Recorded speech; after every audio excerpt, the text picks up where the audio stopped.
Hello, আশা করি সবাই ভালো আছেন। দেখলাম আসিফ চৌধুরী পরিচালিত ওয়েব সিরিজ 'প্যাকরা', যেটা আমি ওটিটি প্ল্যাটফর্মে দেখলাম, কিন্তু দেখার পর দেখলাম যে এটি ইউটিউবে অ্যাভেলেবেল আছে। সুতরাং যারা বিভিন্ন ওটিটি প্ল্যাটফর্মে না দেখে বিভিন্ন নাটক, সিনেমা ইউটিউবে বেশি দেখেন, তাদের জন্য এটা একটা সহজভাবে অ্যাভেলেবেল পাওয়া একটা ওয়েব সিরিজ।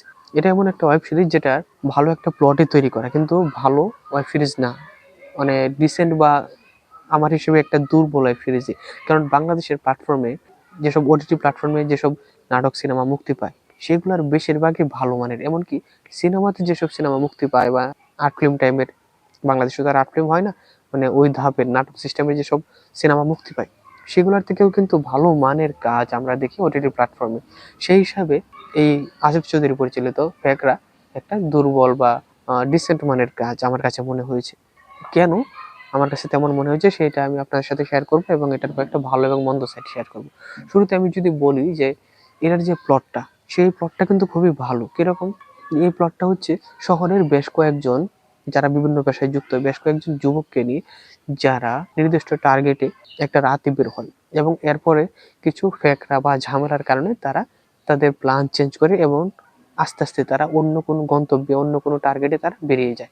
এবং সেইভাবে বেরিয়ে গিয়ে তারা কি কি ধরনের ঝামেলার সৃষ্টি করে, এবং সেগুলো আবার কিভাবে তাদের ঘাড়ে এসে পড়তে থাকে, সেই ব্যাপারটা নিয়েই এই ওয়েব সিরিজটার প্লট। এখানে বেশ কয়েকটা পরিচিত এবং অপরিচিত, অপরিচিত না ডাইরেক্ট, মানে যারা ওটিটি প্ল্যাটফর্ম বা সিনেমা বেশি দেখে তাদের কাছে একটু কম পরিচিত মনে হতে পারে, আর যারা নাটক বেশি দেখে তাদের কাছে অবশ্য পরিচিত মুখ। তবে মোটামুটি সব মহলে পরিচিত কয়েকটা মুখ রয়েছে, যেমন শ্যামাউল মাওলা রয়েছে, এবং আব্দুল্লাহ আল সেন্টু রয়েছে। এছাড়া নিশাত প্রীতম, পার্থ শেখ, এরা রয়েছে। এরা ভালো ভালো অভিনেতা, এটা তো জানা কথা। এবং অনেকেই জানে এদের সম্পর্কে, এদের কাজ দেখেছে ইতিমধ্যে বিভিন্ন কারণে, বিভিন্ন নাটক, ওয়েব সিরিজের মাধ্যমে। এবং এই কয়েকটা ক্যারেক্টার যেরকম ভাবে কথা বলে, তাদের মুভমেন্ট, এগুলা কিন্তু ভালো। এবং এগুলার সাথে সাথে ভিজুয়াল বা বিজিএম এর কাজ, যেগুলো ভালো। কিন্তু নেগেটিভ কি? নেগেটিভ হচ্ছে আপনি যত ভালো গল্পই বা যত ভালো প্লটেই গল্পের উপস্থাপনা করেন, সেটার একটা নির্দিষ্ট টাইমের মধ্যে একটা কনক্লুশন আনা লাগবে, যে এটার মধ্যে শেষ করব। এবং আমি যদি এটার পরবর্তীতে কোনো সিজন রাখি বা এপিসোড রাখি, তাহলে এমন করে রাখা লাগবে যাতে মনে হয় যে কাহিনীটার একটা জায়গায় গিয়ে থেমেছে, এবং এরপরে আরো ভালো গল্প বা কাহিনী আমরা দেখতে পাবো, এবং সেটার জন্য অপেক্ষা করব। কিন্তু ব্যাপার হচ্ছে যে সেইটার জন্য আপনি যদি 3 ঘন্টা মতন একটা সময় পান, তাহলে সেটার জন্য কাহিনীটা ওইরকম ভাবে গোছানো লাগবে। কিন্তু কাহিনীটা গোছানো নয় কেন বলছি? যেমন ধরেন এখানে আব্দুল্লাহ আল সেন্টু রয়েছে, তার ক্যারেক্টারটা আমার কাছে ঠিক লেগেছে, যে সে এই ওয়েব সিরিজের শুরু থেকে শেষ পর্যন্ত একটা টার্গেটেই থাকে, যে তার পিস্তল লাগবে, তার বাবাকে সে হত্যা করবে, যে তাকে সন্তান হিসেবে স্বীকৃতি দেয় নাই কখনো। সে পুরো সিরিজে এটার জন্য অপেক্ষা করছে, এবং এটা সে নিয়েই ছেড়েছে, এবং সে হত্যাও করেছে। কিন্তু বাকি ক্যারেক্টারগুলো দেখেন, যেমন পার্থ শেখ হোক বা শেওয়াল মালা হোক, এই যে এদের ক্যারেক্টারগুলো কেন গোছানো না?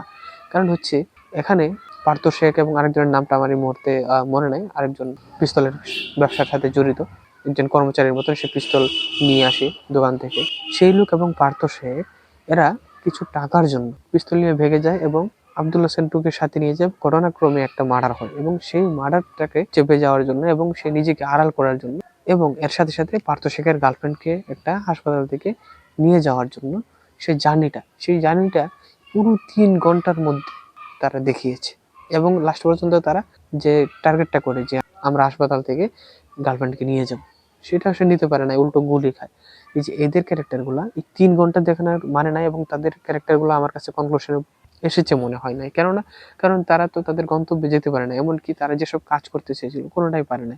আর তারা যে জার্নিটা করেছে, বিভিন্ন জায়গায় আক্রমণ করা, টাকা পয়সা নেওয়া, এমনকি এই হাসপাতাল পর্যন্ত যাওয়া, এটার জন্য বা এই ঘটনাটা দেখানোর জন্য কয়েকটা ঘটনা ছোট ছোট আকারে বা স্বল্প সময়ে খুব দ্রুত দেখানো যেত, সেটা এই 3 ঘন্টা দেখানোর কোনো মানে নাই, এবং তারা লাস্ট পর্যন্ত কিছু করতেও পারে না। সুতরাং এই ক্যারেক্টার গুলো কি ফেল, দর্শক মহলে ওই রকম আমার কাছে মনে হয় না যে আমাকে একজন দর্শক হিসেবে এই ক্যারেক্টার প্রতি ইন্টারেস্ট করতে পেরেছে। আর অন্যদিকে শ্যামল মাউল একজন দুর্ধর্ষ পাওয়ারফুল লোক, আমরা তার এন্ট্রিতে দেখি, ওয়েব সিরিজের এন্ট্রিতে দেখি, এবং তার কথাবার্তা দেখি, সে উচ্চমানের লোক।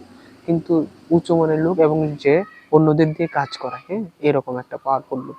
তো সে কি জন্য তার বউয়ের মার্ডার করতে গিয়ে, যারা তার বউকে হত্যা করেছে তাদের কাছে পিস্তল আছে, এবং তারা সংখ্যায় 5-6 জন জানার পরেও কি জন্য এই ওয়েব সিরিজের শুরু থেকে শেষ পর্যন্ত তাদের পিছনে ধাওয়া করে, তারপর শেষে গিয়ে সে নিজেই গুলি খাবে? সে কি পাবলিক হিসাবে এখানে দেখিয়েছে, নাকি সে বলদ দেখিয়েছে, কোনোটাই দেখা নেই। তাহলে তাকে এরকম ভাবে আক্রমণ করা এবং নিজে গুলি খেয়ে শুয়ে যাওয়া, এই টাইপের যে ক্যারেক্টারগুলো দেখানো, সেগুলো আমার কাছে কি মনে হয়েছে যে তারা গুছাতে পারে না ক্যারেক্টারগুলো। আরেকটা জিনিস হচ্ছে, এই যে এখানে আমি আরেকটা লোকের নাম জানি না, সেমন মৌলার শালা হিসেবে অভিনয় করেছে।